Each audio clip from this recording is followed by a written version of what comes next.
سلام، به کانال استدیو داستان خوش آمدید. اینجا بیشتر داستانها بر اساس زندگی واقعی گفته میشه.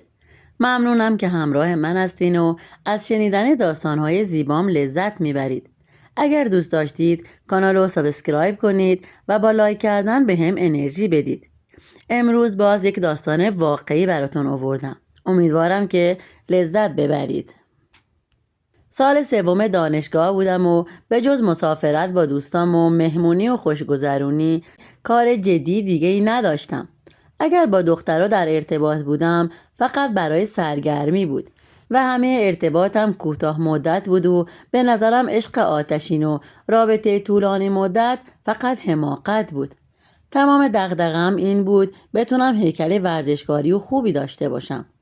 تمام پول تو جیبی و وقتم برای باشگاه بود و حاضر نبودم به خاطر هیچی ازش دست بکشم.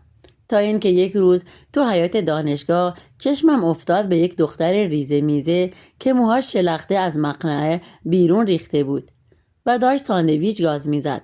همین که گاز زد یهو سس ساندویچ مالید رو دماغ و دهنش. خندم گرفت. مثل دختر بچه ها با دست پاکش کرد و به نظرم خیلی ناز بود و دلم رفت براش. روزها میگذشت و گهگاهی اون دختر رو میدیدم. صورت ریزه میزه و بانمکی داشت. چشماش درشت و مشکی بود. آرایش زیادی نداشت هیچ وقت. هر موقع میدیدمش یاد اون روزی میافتادم که کل صورتش سوسی شده بود و ناخودآگاه لبخند میومد روی صورتم. کم کم فهمیدم از وقتی به نیت دانشگاه میرم بیرون به فکر اونو دلم میخواد ببینمش و با دیدنش دلم ضعف میرفت و دائم نگاهم بهش بود. از دوستام خواستم آمارش در بیارن و فهمیدم سینگل و قبول کرده شمارم رو بگیره. اون شبی که منتظر بودم به هم زنگ بزنه رو فراموش نمی کنم. تا صبح نگام به گوشی بود. نمیدونم چم شده بود. خودم هم باورم نمیشد همچین حالی دارم. تا بالاخره زنگ خورد و گوشیمو سریع برداشتم و رابطه ما شروع شد. سحر سال اول دانشگاه بود. دختر آروم و مزه‌ای بود و من جونم براش میرفت. احساس میکردم قلبم براش از سینه بیرون میزنه. اونم خیلی دوستم داشت. چند ماه از رابطمون گذشت که سحر بهم گفت سامان بهتر نیست بیای خواستگاریم تا همه چی بین ما رسمی بشه؟ بهش گفتم من از خدامه تو رسما مال من بشی، ولی من نه کار دارم نه پول. خانوادت قبول نمیکنن. سحر گفت تو بیا نگران نباش، من همه چی رو درست میکنم. قضیه رو با خانوادم در میون گذاشتم و همشون مخالفت کردن. میگفتن با این شرایط خانوادهش قبول نمیکنن و با اصرارها و گیر دادن من مادرم قبول کرد به مادر سحر زنگ بزنه و قرار آشنایی بذاره. اون شب دل تو دلم نبود. وقتی گل و شیرینی به دست در و با اصرارها و گیر دادن من مادرم قبول کرد به مادر سحر زنگ بزنه و قرار آشنایی بذاره. اون شب دل تو دلم نبود. وقتی گل و شیرینی به دست در خونشون رو زدیم باباش با روی باز و مهربونی با استقبالمون اومد و فهمیدم خانواده خوبی هستن. پدر و مادرش خیلی مهربون و حمایتگرانه برخورد کردن. گفتن 2 سال بهت وقت میدیم هم پول جمع کنی هم کار پیدا کنی، بعد بیا خواستگاری رسمی. این مدت هم محدود زیر نظر ما میتونید گاهی با هم در ارتباط باشید. من و سحر خیلی خوشحال بودیم و من از فردای اون روز رفتم دنبال کار، اما شغلی پیدا نمیشد. از بابام مقداری پول گرفتم و با دوستم به صورت شراکتی یک کافه زدیم. کافه نیاز داشت 24 ساعته اونجا باشم. از کافه می اومدم میرفتم کتابخونه درس میخوندم که فقط درسا رو پاس کنم و هیچی از زندگی نمیفهمیدم. تو شبانه روز فقط 4 ساعت میخوابیدم و بقیهش یا درس میخوندم یا کار میکردم. دیگه رنگ باشگاه رو ندیدم. منی که جونم به باشگاه وصل بود و چند سال تمام وقت و پولم رو براش گذاشته بودم. مجبور شدم کلاً کنارش بذارم. گاهی از همون 4 ساعت خواب می‌زدم که سحر رو ببینم و گاهی ببرمش بیرون. 1 سالی میگذشت و کارهای کافه روی روال داشت پیش میرفت و منم ترم آخر بودم. سحر قرار بود بره تهران چند روزی خونه خالش. صبحش رفتم دیدنش. خیلی پریشون بود. گفت سامان خواب دیدم تو راه تصادف کردم و مردم. خیلی میترسم. یهو جا خوردم و بدنم یخت کرد. ولی به روی خودم نیاوردم. بهش دلداری دادم و گفتم نگران نباش عزیزم. به این فکر کن وقتی برگردی باز همدیگه رو میبینیم و کمتر از 1 سال دیگه مال همدیگه میشیم. چشمای سحر برقی زد و سوار اتوبوس شد و رفت. خیلی نگران بودم و دلشوره داشتم، اما وقتی سحر زنگ زد و گفت خونه خالشه خیالم راحت شد. سفر 1 هفته‌ای سحر 20 روز طول کشید و من زیاد ازش خبر نداشتم. کمتر زنگ میزد یا جواب تلفنم رو میداد.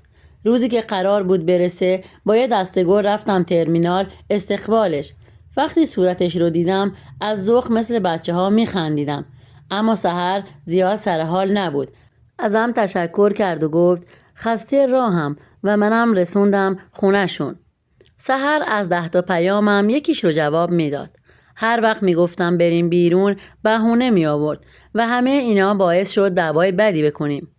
بهش گفتم چت شده خب؟ حداقل حرف بزن، من باید بدونم.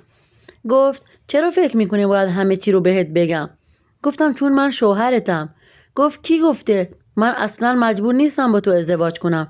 دلم نخواد همه چی رو به هم میزنم. تو هم که نه کار درست و حسابیه نه پول داری. خیلی دلم شکست و عصبانی شدم ولی حرفی نزدم و رفتم، اما دلم طاقت نیاورد. بهش زنگ زدم تا از دلش در بیارم. بهش گفتم قول بده دیگه به هم نگی نمیخوای با هم ازدواج کنی، باشه؟ گفتم سر قول میدی این 1 سال رو صبر کنی؟ بهم گفت باشه، حالا تو هم بچسب به کارتو، پولاتو جمع کن فعلا. اوضاع رابطه ما بهتر نشده بود، ولی هر بار سحر همین حرفا رو به هم میزد. میگفت حالا تو کار بکن، پولاتو جمع کن. بعد از چند ماه یکی از دوستای دانشگاه سحر رو دیدم. سر حرف رو باهاش باز کردم که یهو گفت سحر با یکی تو تهران آشنا شده، اونم اومده خواستگاریش. وقتی دید رنگ چهره من عوض شد حرفش رو خورد. تمام وجودم خرد شده بود و احساس میکردم یکی با خنجر قلبم رو پاره کرده. وقتی مامانم حال و اوضاعمو دید ازم پرسید چی شده. همه چی رو بهش گفتم. مامانم خیلی عصبانی بود و میخواست با مامان سحر تماس بگیره که نذاشتم. گفتم بذار اول مطمئن بشم بعدن. زنگ زدم به پسرعموی سحر، گفتن من خواستگارشم. جریان خواستگار جدیدش چیه؟ اونم گفت بیا فلانجا ببینمت.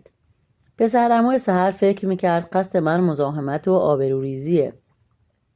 حتی 2 نفر رو آورده بود برای دعوا با من. ولی وقتی باهاش حرف زدم گفت داداش من نمیدونستم این چیزا رو، ولی سحر 1 ماه نامزد کرده، تو هم بکش بیرون از این قضیه چون دیگه داستان ناموسی میشه. حرفش رو باور نکردم. گفتم امکان نداره، ما 1 سال شیرینی خورده همدیگه ایم. گوشیش رو در آورد و عکسای نامزدی سحر رو به هم نشون داد. چقدر خوشگل شده بود. لباس سفید بهش می اومد. محو تماشا شده بودم. یاد روز اولی که دیدمش افتادم. تا اومدم لبخند بزنم چشمم خورد به مردی که بغل دست سحر به صورت خوشگل سحر زور زده بود. باورم نمیشد سحر با من این کارو کرده. فکر نمی کردم اینقدر راحت وقتی نامزد داشته منو امیدوار میکرد و میگفت تو فعلا کار بکن. اگر همون لحظه به هم میگفت نمیخوامت و برو، تحملش برام خیلی راحت تر بود. مونده بودم خانواده‌اش نمیگفتن ما 1 سال پسر مردم رو مجبور کردیم جون بکنه و کار کنه به امید دختر ما. مردم چطور اینقدر پس شدن؟ پیام دادم به سحر که بد به حال مرد نگونبختی که دختر خرابی مثل تو زنش شده و بعد از همه جا بلاکش کردم. قلبم، روحم و غرورم همه با هم ضربه خورد و هنوز که هنوزه نتونستم از جام بلند شم. گاهی شبا هنوز خوابش رو میبینم. موهاش شلخته است، مانتو زیبایی تنشه و تو حیاط دانشگاه با صورت سوسی شده داره به هم میخنده. منم بغلش میکنم و با دستام سوساش رو پاک میکنم و میخندم. از ته دل میخندم. اما وقتی بیدار میشم میفهمم همه اینا یک رویای از دست رفته است. عزیزای دلم، امیدوارم از این داستان زیبا هم لذت برده باشید. و درس عبرتی بشه برای کسایی که کسی رو نمیشناسن و باهاش تو رابطه میرن. اگر از شنیدن این داستان هم لذت بردید لطفاً کانال رو سابسکرایب کنید و با لایک و کامنت های زیباتون به هم انرژی بدید تا بتونم داستان های واقعی زیبای دیگه هم براتون بذارم.